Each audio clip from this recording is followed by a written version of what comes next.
धुरंधर 2 कोई एंटरटेनमेंट के मकसद से बनाई गई फिल्म नहीं है। ये बीजेपी की सबसे एक्सपेंसिव इलेक्शन एडवर्टाइजमेंट है। आजा झंडू। इस सार्थक यानी ध्रुव राठी ने 3-4 महीने पहले भी एक वीडियो बनाकर धुरंधर पार्ट 1 को प्रोपेगेंडा साबित करने की कोशिश की थी, लेकिन तब उसकी चाल उस पर ही उल्टी पड़ गई थी और लोगों ने उस वीडियो पर भर भर के गालियां दी। नतीजा ये हुआ कि फ्रीडम ऑफ स्पीच की बात करने वाले ध्रुव राठी ने अपना कमेंट बॉक्स से बंद कर दिया। लेकिन इतनी गालियां खाकर भी सार्थक यानी ध्रुव राठी का मन नहीं भरा और उसने फिर एक वीडियो डाल दी। अब की बार धुरंधर 2 को प्रोपेगेंडा बोलने की कोशिश की और फिर से गालियां खाई। नॉर्मली एड्स को स्किप किया जाता है, लेकिन इस एड को 500 रुपए देकर आप खुद थिएटर में देखने जा सकते हो। और ये मैं नहीं कह रहा हूँ, खुद बीजेपी के चीफ मिनिस्टर कह रहे हैं। आसाम के सीएम हिमंता बिस्वा शर्मा ने पब्लिकली बोला, जो लोग धुरंधर देखने जा रहे हैं वो बीजेपी को वोट करेंगे। जो धुरंधर देखने जा रहे हैं वो लोग बीजेपी को वोट डालने वाला है। अच्छा है मेरे लिए।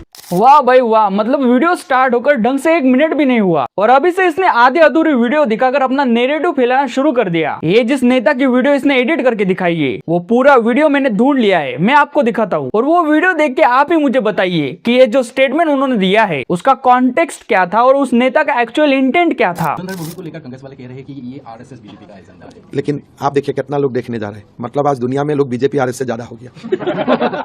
वोट में हारी गया ना। धुरंधर का कितना सेल हो रहा है, धमाका लोग देखने जा रहे हैं। दैट मीन्स जो धुरंधर देखने जा रहे हैं वो लोग बीजेपी को वोट डालने वाला है। अच्छा है मेरे लिए। चुनाव कैंपेन के पहले धुरंधर से मोटिवेटेड होंगे। मैं तो देखा नहीं, इसलिए मैंने धुरंधर 1 भी नहीं देखा हूँ।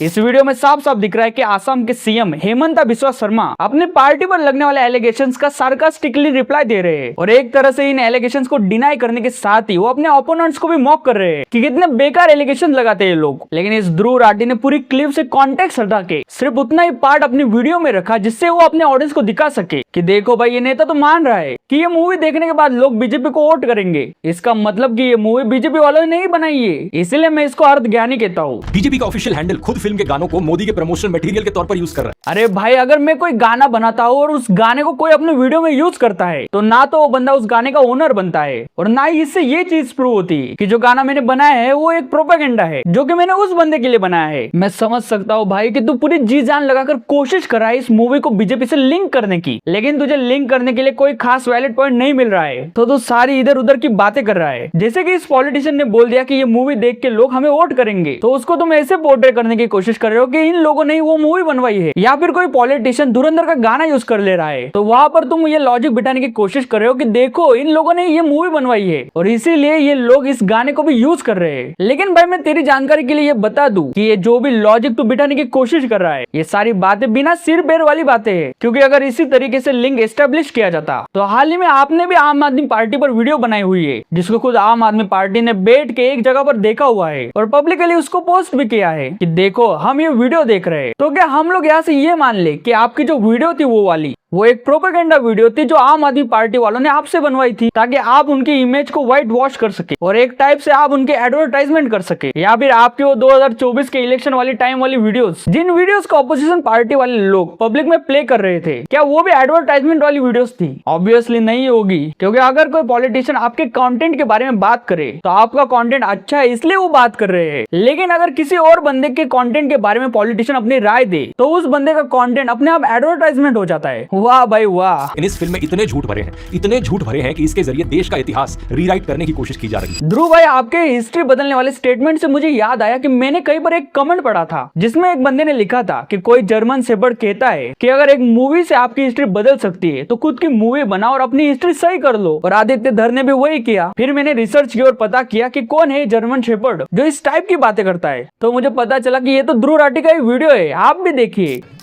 तो भाई, अगर एक मूवी हिस्ट्री को बिगाड़ सकती है तो जाओ तुम भी फिल्म डायरेक्शन का कोर्स करो, अपनी मूवी बनाओ, रिलीज करो, जो दिखाना है दिखाओ और सही कर लो अपनी हिस्ट्री। भाई देखो, मैं तो इस चीज के सख्त खिलाफ हूँ कि ध्रुव राठी को कोई जर्मन शेपर्ड बोले, क्योंकि जर्मन शेपर्ड डॉग्स की एक ब्रीड है जो कि बहुत लॉयल होते हैं, हॉनेस्ट होते हैं और ब्रेव होते हैं। वो इंसानों की तरह कम्युनिकेट करके अपनी फीलिंग्स नहीं बता सकते, और क्योंकि वो अपने आप को प्रॉपरली एक्सप्रेस नहीं कर सकते तो इसका ये मतलब नहीं कि आप उनको किसी के साथ भी चिपका दो। हर अच्छी एडवर्टाइजमेंट में दोस्तों एक डिस्क्लेमर होता है, वो छोटे छोटे अक्षरों वाली लाइन जो स्क्रीन के नीचे फ्लैश होती है जिसे कोई पढ़ता नहीं, या फिर वो तेजी से पढ़े जाने वाली लाइन।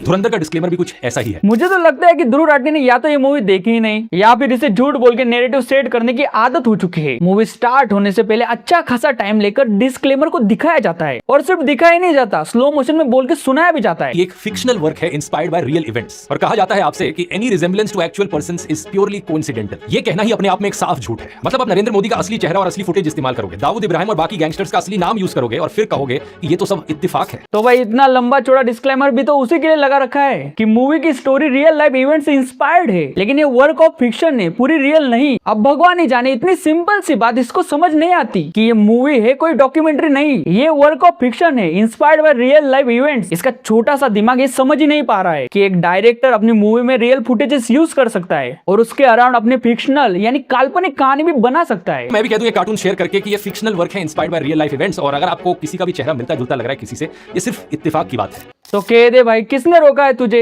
आए दिन बीजेपी और कांग्रेस पे इस टाइप के कार्टून बनते ही रहते हैं और कार्टून के साथ तो अब तो एआई वीडियोस भी बनती है और कई बार तो इन लोगों का चेहरा क्रॉप करके मीम्स में भी चिपकाया जाता है। खुद ध्रुव राठी के साथ भी ये सारी चीजें कई बार हो चुकी है। तो अर्थ यानी ध्रुव भाई बोलने से पहले एक बार सोचा तो करो। तो दोस्तों ध्रुव भाई को तो पता नहीं, लेकिन आपको क्या लगता है, धुरंधर प्रोपेगेंडा है या नहीं, ये मुझे कमेंट में जरूर बताना।